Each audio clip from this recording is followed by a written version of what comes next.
Welcome back to the Valley to Peak Nutrition Podcast. This week I'm joined by Dylan Dowson. Now, some of you may be familiar with Dylan and his work with OnX, but this is a completely different episode covering a specific topic that he and I worked on prior to a couple of hunts that he had this year. Hunts that seemed like a bigger endeavor than anything he had ever done before and really needed to take serious prior to him going on those hunts. So this isn't just a story about his journey to doing that prior to the hunts. It's a recap of the hunts themselves, his experiences, and frankly, what I think is going to be the most beneficial to you that listen are some of the takeaways and little things that he did along the way that really impacted him, his goals, and his ultimate success and maintenance after the fact that he had even went on those hunts.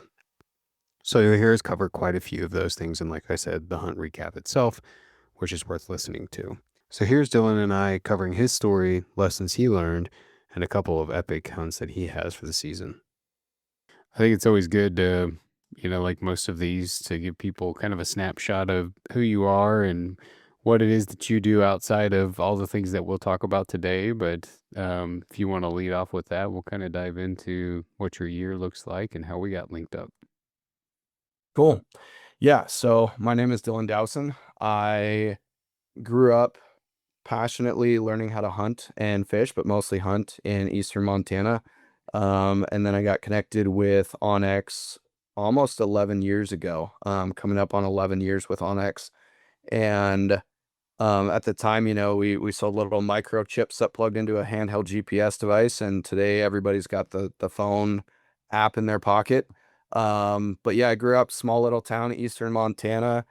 Um, my dad hunted and we hunted, but the level of some of the trips and some of the things that I know we're going to dive into today was just kind of out of the scope of my mind at the time. The furthest thing we did, we would drive about 2 hours to go on an elk hunt, and that was a pretty big deal. And so my evolution as a hunter has just progressed quite a bit over the years, and very fortunate and blessed to work for a company that not only allows that but encourages it and to go on some of these more dream hunt destinations. But yeah, no, I've been over in Western Montana now for a little over a decade.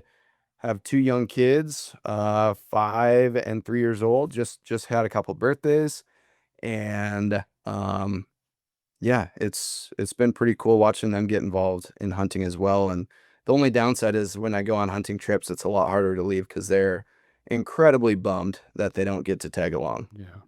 If I remember right, you have two boys, right? Yep, yep, two boys. Yeah, so we're similar. We're kind of 2 years up, where our boys are 4 and 7. But it's tough, man, when you have it's great to now get them involved, but it is really hard if you're wanting to do something that involves something more than just hanging out in the blind or going for quick little hikes, then they generally have to stay behind. That's getting harder and harder to do. Yeah, it really is. And when I went to New Zealand recently, that was a big one because I was gone 10 to 12 days or something like that with travel. And yeah, my son didn't quite understand why he couldn't come with me on that one. But we did when he was 4 this earlier this spring, we did get up early and went out and did a turkey hunt and crawled into the blind, and there was turkeys roosted right above our heads in that same tree. And just had a super magical morning. It was a perfect hunt to take him on. And just to watch him light up, and that whole experience was really, really cool as a father. Yeah, that's awesome. I'm excited for that.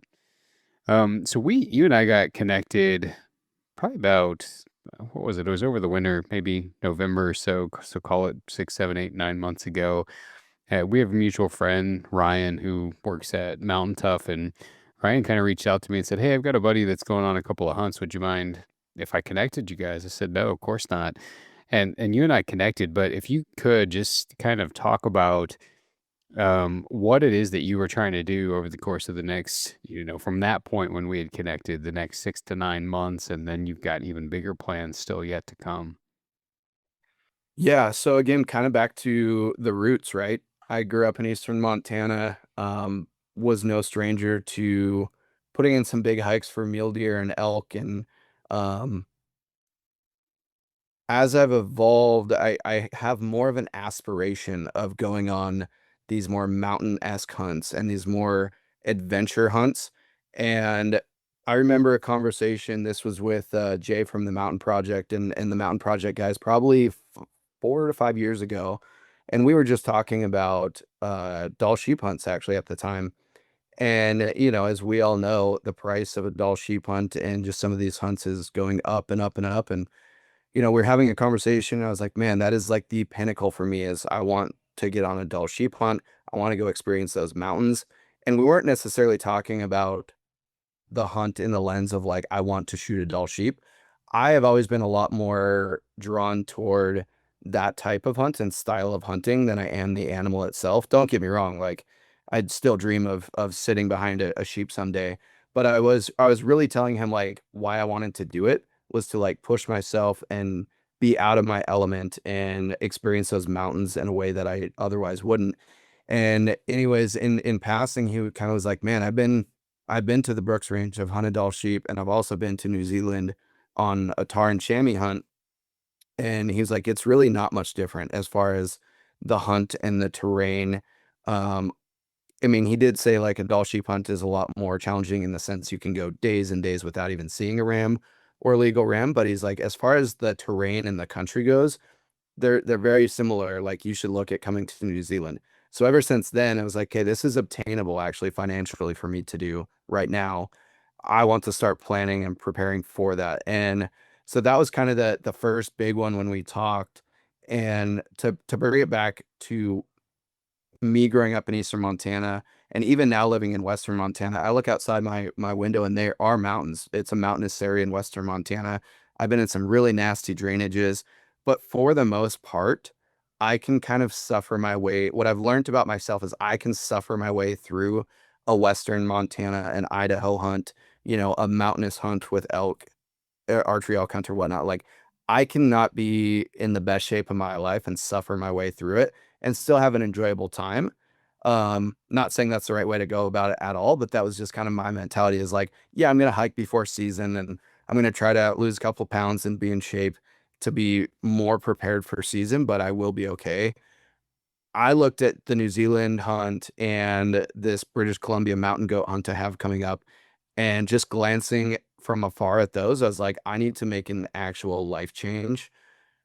I wasn't like, I wouldn't consider myself like grossly overweight or like completely out of shape, but I was not doing the things. I was not prioritizing my physical fitness and just like that aspect of my life um to be the best that I could be on those hunts. And I felt personally like if I don't do this, the money I'm about to spend and the time away I'm going to spend for my family, I'm not going to be able to reap the rewards or see as much value out of that as I would if I went into that situation more fit and just better off, right? So were you and Ryan, like, as Ryan learned about you doing this, you guys were having a conversation. Did something come up that sort of connected the dots and made you both feel like, yeah, this might it might be good to do X, Y, or Z prior to this, given the exponential size of these hunts, or how did that come up? Totally, it did. I remember I was talking with him, and obviously he works at Mountain Tough. We actually used to work together. Ryan used to work at Onyx, and so him and I go way back. We live pretty close to each other, and I remember talking to him. He would recommend some Mountain Tough specific workouts and whatnot every here and again, and I would do those, and I would hike, and I just didn't feel like when I would do those workouts and I would go on hikes, I feel like I would push myself pretty hard and not, I just wasn't really seeing the results that I thought based on my effort on those workouts and the consistency. I mean, don't get me wrong, there was times, and we'll get into this, where I wasn't as consistent as I am now and when I learned what I needed to do to be successful. But I would go, get through a workout program and then just kind of look at myself and evaluate like I feel like I should be more further off and better off than what I actually am. And so I think him and I were talking and he's like, "Man, what are you doing like for your nutrition? Like what are you doing?" And I was like, I intermittent fasting or trying to eat good. Like at that time, and that's where I really think back to the conversation that you and I had initially, is I had no idea what a calorie was. Like, yeah, sure, I knew what a calorie was, but what that did to me in my body, like I had never tracked calories. I had never looked at food in that lens. Sure, I'd look at the ingredients and there's, things that I could pick out where I'm like, yeah, this probably isn't the healthiest option. This one's a little bit better. I'll eat this instead. But I had never gone through the process of tracking my calories to fully understand mentally, like, okay, like here's what this is actually doing. And that to me was like the biggest unlock in probably losing weight, but then driving myself toward like being more excited to go work out because I was going to see, results faster. Was there anything so when you and I sat down and chatted for the first time, was there anything that you left that conversation with that was just like brand new news to you and shocking to hear me say? I don't remember anything being over the top shocking, honestly, but what I do remember was just again like a different angle of my mindset looking at it. And when I say looking at it, I'm talking specifically to the food and the nutrition side of it, right? Like I was eating what I would want, drinking what I want, and then I would feel like mentally I was like if I work out super hard, like if I bust my butt on these workouts, I'll be fine. And maybe that worked when I was 20. I'm now 33, about to be 34, and I don't know if that was the biggest change, but it seemed like no matter what I did, I could not shed the weight that I was looking to go into these hunts lighter and more fit. So I think, there wasn't any one thing I can look back and think on, and A, it's been a number of months, but uh B, I don't remember a one specific thing that was like, okay, now I get it, or this is revolutionary. It was like you got to do the work, and part of the work is the nutrition. And for me, I feel like that was like the biggest part of the work. So, I mean, when you and I first kind of sat down, we talked through a couple of things, gave you a couple of targets to set up, but then you kind of ran with it for the most part. I mean, we touched base several times from the point that we first spoke until you actually went on these hunts. Were there any, call them 2 to 3 or however many, maybe there's more.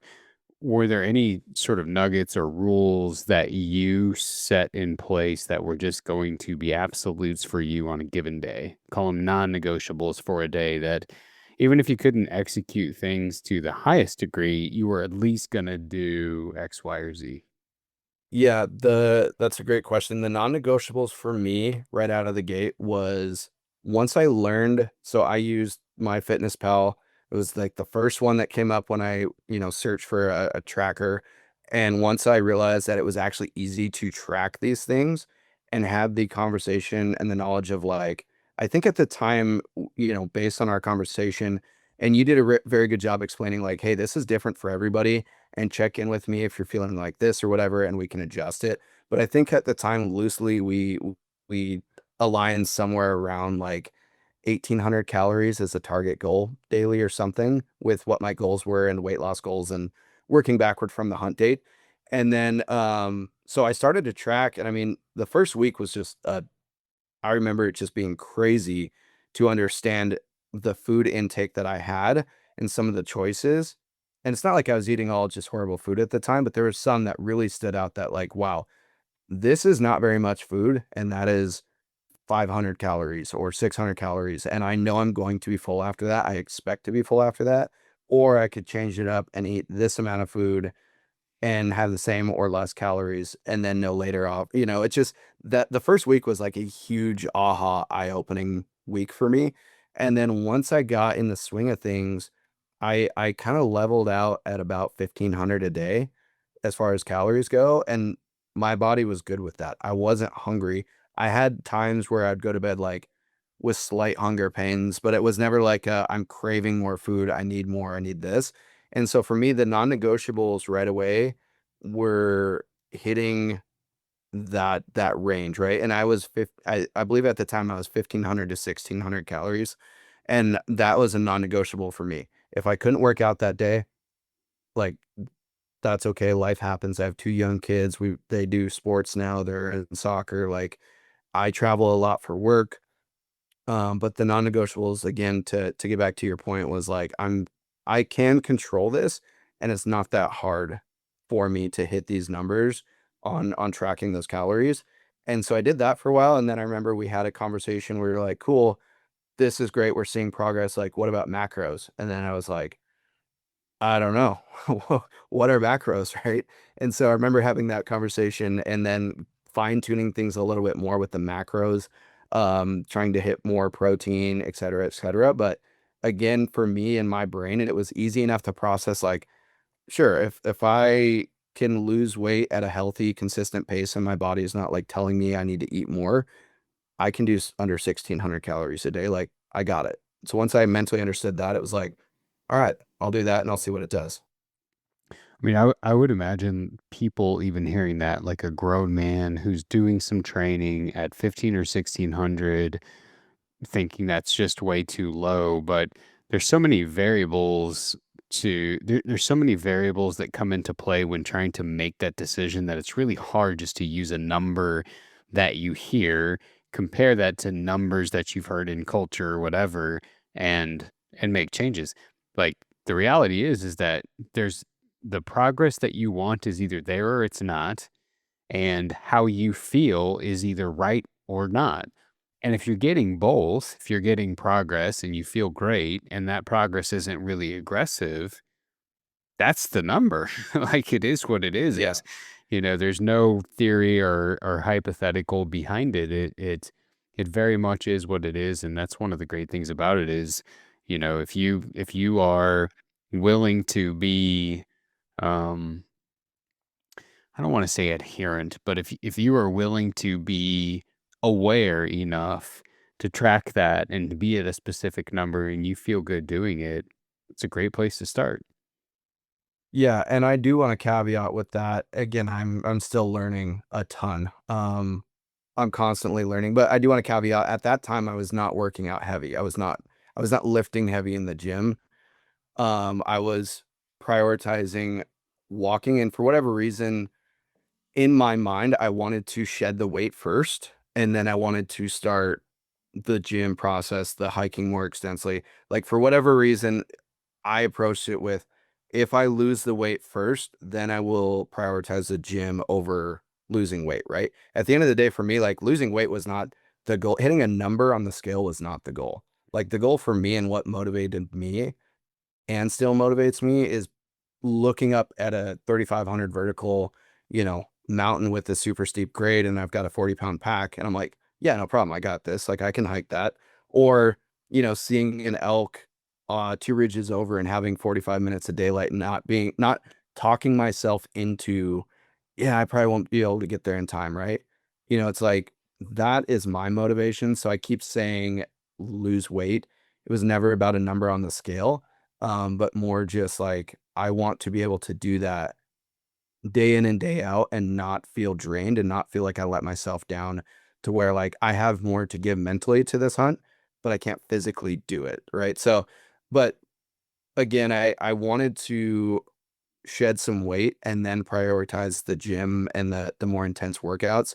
And I do remember very early on when we were talking about the actual calorie number, you saying something along the lines of like, this can work for now. I'm telling you, like, once you go to the gym and you start working out and like lifting heavier, like, this isn't going to work. Like, you kinda just prepared me for that, and that was absolutely true. Once I got into, like, an actual more of a program and started doing some of the more routine workouts that you had sent me a couple, like, my body it was just different, it felt different, right? Like, my body demanded more food at that time, and I was totally okay, going from 16 to 18 to 19 to 2,000, whatever that number was, but that was just kinda my process was, like, walking, prioritizing the eating, hitting the numbers, watching weekly, the weight come off, and then it was like, okay, now it's time to get stronger and to be physically fit. Yeah. And you cruised. I mean, like the first 4 weeks, I think you were down something like 11 pounds. And then comes, holidays and show season. So what did you like? What were some of your? Because there are a lot of people that we work with who travel for work, right? So whether it's Mhm. the chaos that show season can induce, or it's just their normal everyday life.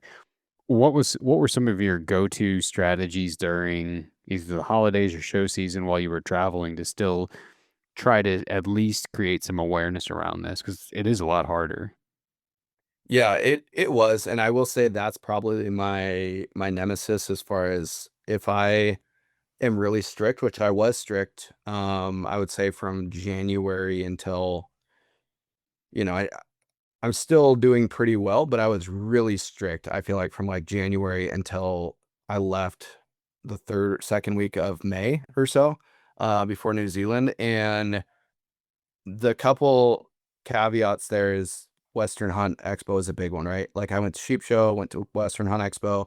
I know myself well enough that I like being social. I like meeting with the ambassadors. I like having a beer or two with them. I'll just say it.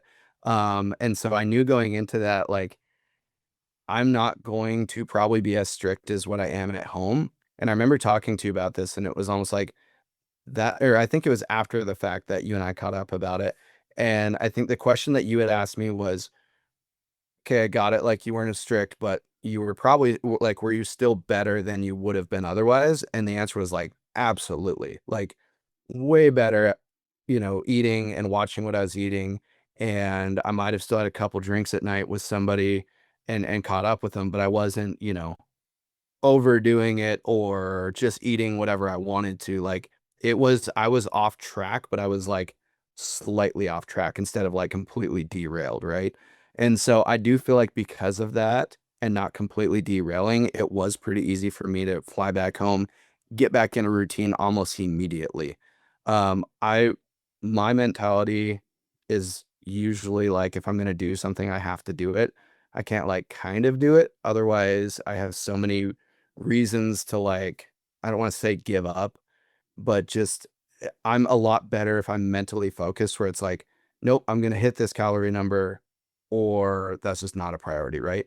There was certain days, don't get me wrong, even outside of trade shows where I would go above a couple hundred or something, but I was pretty strict and the ability to go to those shows, go to do some holidays and then quickly get back into it was definitely different instead of like, well, the wheels fell off, so I might as well just quit, right? It was like the wheels are still on, we're just slightly off track. Let's get back on. Yeah, I remember getting a message from you when you came home and you were kind of like, okay, well, now that I'm back home, do I need to do a 24 or 48 hour, 72-hour reset, like maybe a fast of some kind to get back on? And that was where we went into the conversation of like, these might not have looked as great as they did when you were at home, but like you said, I'm willing to bet they looked better than they used to, and really that's all that matters. So where you said, look, no, you don't need to do a fast. The biggest thing is just not letting some of those habits during X, Y, and Z season, whether it's the holidays or show season. I mean, we've all have different blocks of time that are harder. Not letting those perpetuate and become like daily life again, and just slipping back into what you were doing, and you did awesome. Yeah, yeah, that was another kind of throughout this whole process, like a foundational mental shift is just like the consistency of it, right? And even with counting calories, if that's part of the plan, like what is it at the end of the week? Like if I go over 100 calories a day, like 200 calories a day, whatever, or like have one meal that just like completely kind of screws up my day, like it's I don't want to say it's okay, but mentally I was like, it's okay if at the end of the week or the month, like that cumulative. And that's one thing you help me with understand a lot is like, what is it at the end of the week? Like, what does that average out to? Because like, sure, we're gonna have better days and worse days, or it's gonna be your birthday and your wife brings you a cake for your birthday and you don't want to be rude and say no and you really want it. Like, what's the average? And it's okay to do that. Because yeah, I always kind of approached it back to your point of fasting. Like I used to intermittent fast, didn't really do a whole lot, but my body was okay doing it. And I just assumed it was doing good for me. So I kept doing it. I've done one 3-day fast, a couple like a handful of 24-hour fasts, and I left the trade show thinking like, okay, I wasn't great. If I do a 3-day fast, that should reset me and like put me on the playing field I was before. And it was really eye-opening for you to be like, you don't have to do that. Like it's okay to not do that. And yeah, it was just it made way more sense to be like, what's the average cumulative total instead of like, okay, you were bad yesterday, so you have to be really, really, really disciplined today to even that out. That's good. So what I'm curious about, I guess, and this is really kind of a three-part question. So if we've got to revisit it all we can, One would be you worked really hard from the point that you left from the point that you started until the point that you left in, was it, when was your hunt? March? April? It was May. In May. Yep. Do you feel like you got what you were hoping for through doing everything that you had done? How did that go on the hunt? How did it, translate into what you saw on the hunt? And is there anything that you plan on changing between that hunt in May and then the one that you have that's coming up? Yeah, no, all good questions. I mean, to break those off into bites, yes, I think the work that I put in absolutely paid off on the hunt in New Zealand. They It was pretty apparent. So we got dropped off with a helicopter in the middle of the mountains, and then we had a base camp. And from there, we were on the valley, right? So everything was up. No matter what you were doing, you're going up to do it, and then coming back down to base camp. Um, and it was just, I would say 3 to 5 steps up of anything I've done in the mountains. I've been in some pretty nasty country in Idaho bear hunting, like, I've packed elk out of mountains before, but it was just a different level. I remember coming home from that hunt, looking at the mountains around Missoula, which are legitimate mountains, and just thinking, like, these are tiny little hills compared to what I was just in. So it's just another level of that, and being there, the very first night that I was there, we spotted a bull tahr way up on the mountain, probably 3,000 vertical feet above us, and we just took off, like, up going up toward him, and I remember reflecting the next day because we went up there and shot that bull and probably gained, I could look on our maps, but probably gained, 2,800 feet of vert. And it was all uphill. Like, there was scree field. It was super steep, like grass tussocks, kind of just some weird footing and whatnot. And I never once thought that I was breathing heavy, out of shape. Like, I was just hunting, right? It wasn't a thought of like, man, I wish I was in better shape. I was keeping up with the guys. Like, there was never a thought of like, this is a negative experience, or I can't catch my breath to get up there. So went up there and had this awesome hunt, shot a bull, came out in the dark in the headlamps, and basically just dropped off 3,000 feet of scree. Um, didn't even really think anything of it. It was just kind of like, it was an awesome experience, awesome hunt. Where it hit me was the next morning we walked down kind of past where that was to a different area, and we looked back up to where we were and where I went up and got that bull off the mountain. And I remember looking at it from the bottom, just being like, holy crap, like, we were all the way up there. Like, that is 3 times steeper and bigger than most anywhere else I've been. And I feel great. Like, I was not winded getting up there. I feel great the next day, wasn't sore at all. Like, I just feel like I looked at that and it looked super aggressive and intimidating, and I was like, "That was no problem." Like, it was just, we were hunting, right?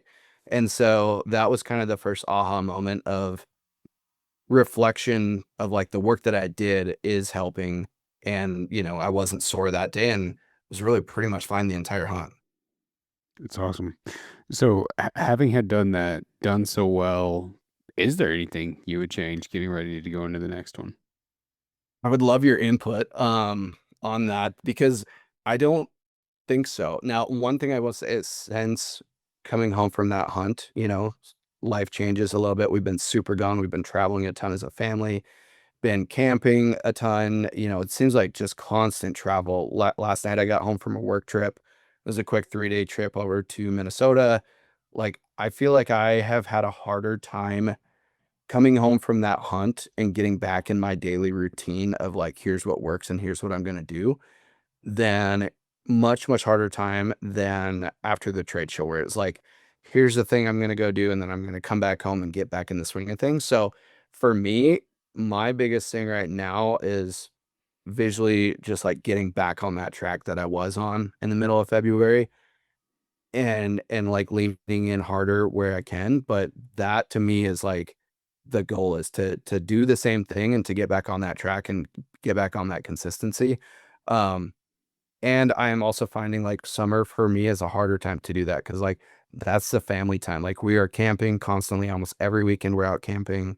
Um, Not always eating the best or meal prepping the best for, camper meals and whatnot. So for me, that's been a harder shift, if I will, to like get back into that mindset. And just recently it dawned on me I've got like 7 to 8 weeks before I'm driving north to British Columbia for a 10-day mountain goat backpacking hunt. And like I need to have that same shift in mindset, and I'll call it strictness on myself, as I did in January, February, March. Yeah. What input would be helpful for me? That's a good question. Um I think, well, I know what was the most helpful for me was like the check-in after I had been doing something for a couple of weeks. Mm, Like that check-in and just like, hey, here's what my thoughts are. What do you think? Because like some of those conversations, I remember you being like, yeah, like seems spot on, keep doing it. What you were thinking is right. And then some of them, again, just one use case back to like, I feel like I've got to do a 3-day fast right now to like reset myself. You're like, actually, you don't, and here's why. So I really think for me, like those check-ins and like I don't even want to say consistent, but like here's my thought, let me run this by you, and then your input at that point in time of like, well, how much have you lost and what's your goal? Because really, I mean, I kind of pitched it like I haven't been doing anything. I've been very consistent as far as like my weight goes, but I'm not hiking as much as I was prior to the last one. I'm not, in the gym as consistent just because I feel like I'm gone all the time. Um, so I'm not as concerned this go round with like, hey, I want to lose 20 pounds, 25 pounds. Like, sure, if I lost another 10 pounds, that probably would help me out. But I feel like with the tools that I've have and the tools that you help me understand from like January through March or April when I was really doing that and losing weight, I feel like if that is a goal of mine to lose 10 pounds from now till I leave on that hunt, like that's not going to be that big of a problem. Like I feel like I have the tools in the toolbox now to be like, okay, if this is my goal, I know how to do it now. And it might not work out the same, but I can adjust it and tweak some things and ultimately get to that. So I'm not as worried about that as I am, being able to, or I'll put it this way. New Zealand was very physically challenging, lots of elevation, lots of steep, cliffy stuff that I wasn't used to. The difference with this next hunt is I very likely will have camp on my back for 10 days. So it would be like the increased weight load that's consistent, right? Like we base camped. So I came out heavy. We packed several animals out. It was an amazing trip in New Zealand. Like we were very successful, but I wasn't like climbing the mountains with 50 pounds on my back, right? Like I was day hunting essentially. So I think that would be the biggest thing. And, as I'm kind of talking through it, maybe the shift of like what workouts would be better for more weight bearing throughout the consistency of the hunt instead of like one big pack out dump at the end. yeah. Well, I mean, I'll definitely say, yeah, take you up on the invitation to reach out every couple of weeks and get an idea of where you are, what you're seeing, how you're feeling, and then make adjustments from there. The other thing that I would say is a lot of the same of what we did and what worked leading up to this most recent hunt in this way. First is like I'm a huge fan of the phrase, and we use it all the time, of being consistently good rather than occasionally great. And for a lot of people, even when they're busy and when they're traveling, the reason they miss workouts is because in their mind they can't do the workout they picture. So they just skip it altogether. But if you instead sort of reframe that and say, you know what, like if you've got 20 minutes, that's all you've got, that's going to make a difference and do something. So building some routine consistency in what you do have rather than waiting until this perfect time to do maybe what you envision. Second thing I would say trying to figure out clever ways to to take advantage of the time you have. So let's use camping with the family, for example. If you bring your backpack and you go to Home Depot and you buy a 45-pound bag of sand, I think they're $8 now or something like that. You wrap that thing in duct tape just so it survives the abuse that you have taken it in and out of the pack. And you get up 30, 45 minutes before the family. You find a rock, maybe you take a step that you buy on Amazon, just like a simple box, and you do weighted step ups for 30 minutes, 45 minutes, or whatever. That builds that builds what we formally call muscular endurance, which in reality is just a resistance against that muscle fatiguing of over and over and over and repetitive use, right? There's a difference between muscular strength, which is our ability to move something in 1 to 2 to 3, instances. Muscular endurance builds our resilience of being able to move weight over hundreds of steps or more. So taking advantage of the place and the location and the material that you've got and being clever from that angle instead of thinking, oh, I need a full gym, I need a hill, I need 2 hours, I need whatever. There's always going to be something that's more optimal than there is time to practically go do. But I would never let that prevent me from doing anything because something's always better than nothing. And then the same lens on the food nutrition side, just like we talked about whenever you were traveling with show season.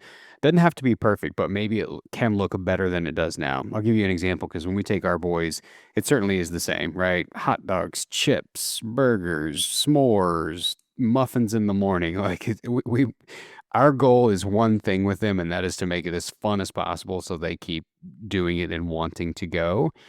But if I find myself going into the s'more supply for the fifth time that night, I don't need five s'mores. Like I can still fully enjoy and have fun with them after one or two. And I can bring eggs. I can bring, there's a variety of ways for me to mix in what I know is going to keep me angled towards my goals without having to compromise and seem like I'm the guy bringing Tupperwares of broccoli to camp while everybody else eats, good food. It just needs to look better than it used to, but it doesn't need to look perfect. And you'll find like although those things are you know, are never going to be things that get you tons of follows on social media like me. And nobody's gonna be like, oh wow, look at him. He's saying don't eat four s'mores, eat one. That's not gonna sell tickets, right? But those are the unsexy basics that really work for people. Right. So if you think like, okay, well, I went from eating and I have no idea if you guys even take s'mores, but I went from We do. eating yeah, perfect. I was gonna say if not, you need to. Went from eating four s'mores to now I eat one, and I bring a couple of extra things to have alongside the hot dogs and the chips, so I'm not eating three hot dogs to actually feel full. And I wake up and I do step ups for 30 minutes before the family gets up, and maybe I go for a little bit of a hike after they go to bed or as they're laying down. Every single decision accumulates to like 5 or 6 decisions in a day, and that does matter. That does matter. Whether it's camping or traveling for work or any other host of things that throw us all for a loop in the summer because we're just all, tend to be busier. Baseball's going for us right now. And any little thing that you do, if you're making little adjustments in your normal day, accumulate to make 5 or 6 little adjustments mean one really big one. And Yeah. that's what I found to be effective for people. Yeah, and I will say, I guess my goal right now isn't even so focused on the next hunt. I personally would like to get away from like, okay, I've got a big hunt, so I need to get in shape and like really be dedicated to like more of a this is just my life now, right? And I'm gonna have hunts that are harder than others and bigger moments than others that I might have to like dig deeper on and, be in better shape than normal. But at the end of the day, like my goal, if you would have asked me in January, is like my goal is to be lighter and more fit for New Zealand. Like that's it. Hard stop. Now I'm looking at it like, yes, I've got a big hunt coming up that I need to prepare for, but I also want to just like make it a lifestyle and Mm. not just like, okay, I've got a big hunt and then after that I'll be fine for a while. I don't want to have these like peaks and valleys of like, I've got something big to prepare for. So like I need to lock in now, right? Like I would rather just be more consistent and set a better example even for my kids too, right? Like, I think looking up to, dad that's taking care of himself and getting up early and doing, a workout while camping to your point there is like something that they might not even realize, but I would feel proud of that if that's their perception of me after a couple years, right? And then Um, so yeah, my mindset has shifted a little bit to like, okay, August is British Columbia Mountain Goat, and it's like, instead of that, how do I just get to a point where it's a lifelong consistent thing? Obviously, there's going to be things that motivate you, and for me right now, like the mountain goat hunt is one of those things that's motivating me. But I also want to get to a point that I'm motivated by my kids as much as I am setting a good example to my kids as much as I am for that BC goat hunt, or just, living a longer, healthier life too, right? Like that's probably not talked about as much as it should, and that the difference is there. Yeah, that's great. And I agree with you on the habit development. It's funny, we get a lot of questions about, like how do I get my kids to want to be active? How do I get them involved? And what I have found is really two things. One, it can seem like this big inconvenience when you're with your family, like, oh, I don't want to get up and work out while they're sleeping in. You'll probably find that they'll be so excited at the idea that they'll want to wake up with you. I mean, the best way to get them involved is for them to see you doing something because you are. And the second way that I have found to be the most effective in at least getting our boys involved is to make it fun, right? Like no 7-year-old wants to just go out and get reps in for the sake of getting reps in. But if I set up an obstacle course that has some burpees and you lift a bar and you do a couple pull-ups and you race to the end of the driveway and whoever wins gets to make the other guy's got to make him s'mores for the night, they'll be up at any time I set. And Yep. so yeah, I think you're definitely on the right track and you should get ready for these for sure. Feel free to reach out and we can update it. Yeah, no, I appreciate it, and yeah, I learned a lot, and specifically on the nutrition side, back to the conversation I had with Ryan, to him connecting us was like, man, I feel like I'm just not. I feel like I'm stuck in the sand, like I'm stuck in the mud right now. I can't like I'm not seeing the results that I feel like I should be seeing after, a month of working out or whatever, right? And so that was the biggest thing that I wish I had learned sooner in life. And again, I don't know if age was a big part of it, but I used to be able to eat whatever I want, and who knows how many thousands of calories I was intaking. And if I was active at all, I was fine. It didn't seem like it was that big of a deal, right? The other thing I will say, and this is probably a whole separate conversation, but I did gain some weight when we had kids, and it just stuck. Like it never went away. Now that I'm back down, so I was fluctuating like 205 to 210 when I started talking to you. I think I started at like 206 or something.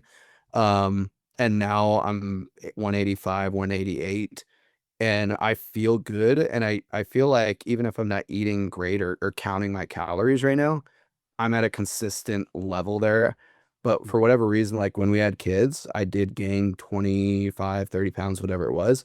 And it just like stayed and did not come off. Right. So I think that, that was interesting to see it like easily gain the weight and stay there.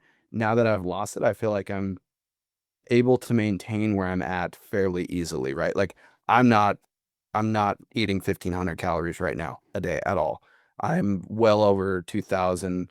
I haven't tracked lately, but um I'm not being as consistent, but I still am able to step on the scale and be like, I'm not gaining right now either, right? I kind of feel complacent right now. So I do feel like for me, it's a time to kick it in the button and get back in gear and get back on track.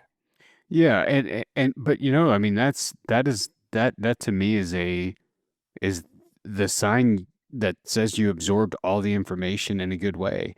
Right? I mean, in all of these podcasts, like, and sometimes I guess we're guilty of it too, but certainly in some of the Western hunting stuff and some of the, Jocko, Joe Rogan stuff, it's like excel, excel, excel, optimize, optimize, optimize. But the reality is, for us, the third phase of our program is called maintenance.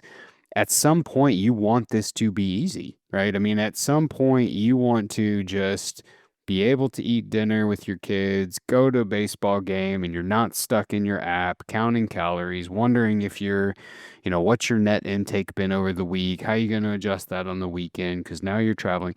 Like at some point, you want to take the lessons from when you were paying attention, and then just to be a natural habit because of that intentionality that easily lets you stay at this lower weight that allows you to do whatever it is that you want, and not for the scale sake, but because you can do what you want.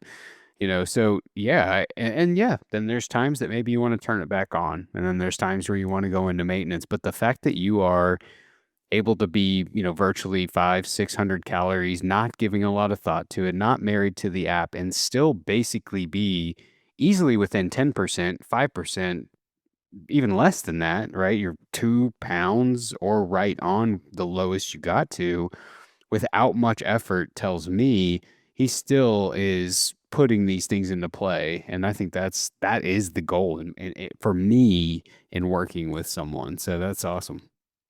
Yeah, no, I appreciate it and appreciate all the insights and it's crazy. I felt like it was crazy that I didn't learn some of these things earlier in life.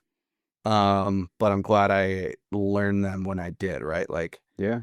New Zealand was awesome. At no point was I mean, I woke up feeling it a couple mornings because we put in some hard days, but like in no way, shape, or form was I overly sore. I can't get up there and get there in time. So yeah, I feel like the work that I put in and the effort was absolutely rewarded. So it's pretty cool. Good.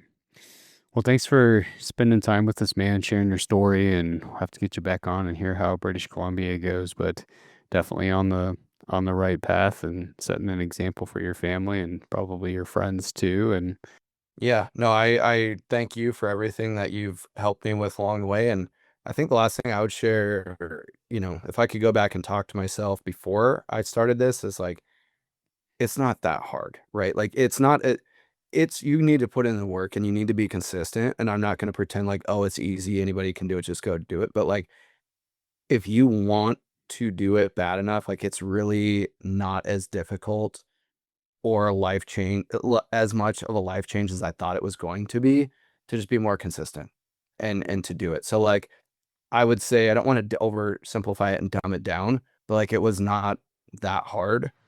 And so that's what I would tell myself, a year ago. It's like just do it. It's not that hard. good advice, man. Well, thanks again. Thanks for coming on, and we'll have to get you back on after you get done. Yeah, appreciate it. Thanks for joining us again this week, and thanks to Dylan for sitting down and chatting with me between a really, really busy season that he was in. Thank you for being patient with us. It's been a couple of weeks since we posted, but any new episodes, but had a good week of vacation, celebrating 40th birthday, doing some hiking, getting in the mountains, spending time with the family, and frankly, I just didn't want to open a computer during that time, so I didn't.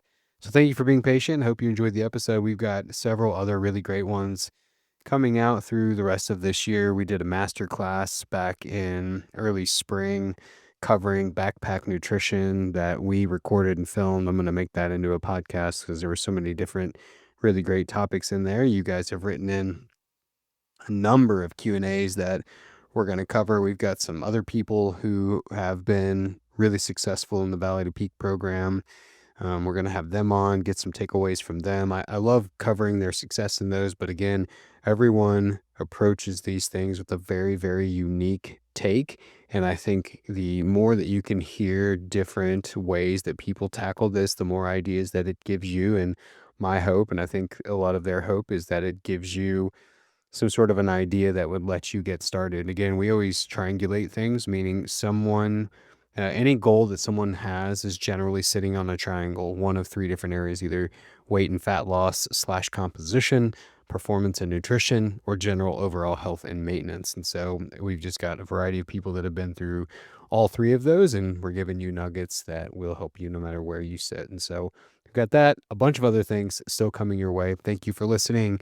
If you've not done it already, please go ahead and give us a ranking in your podcast platform. A review is very helpful. And most helpful of all is if you know a friend that might enjoy any of these episodes, just forwarding it along to them. We greatly appreciate all of that and all of you. If you've got questions that you would love to hear us cover, please send those over to us at info@v2pnutrition.com, and we would love to do so. Have a great week, everyone.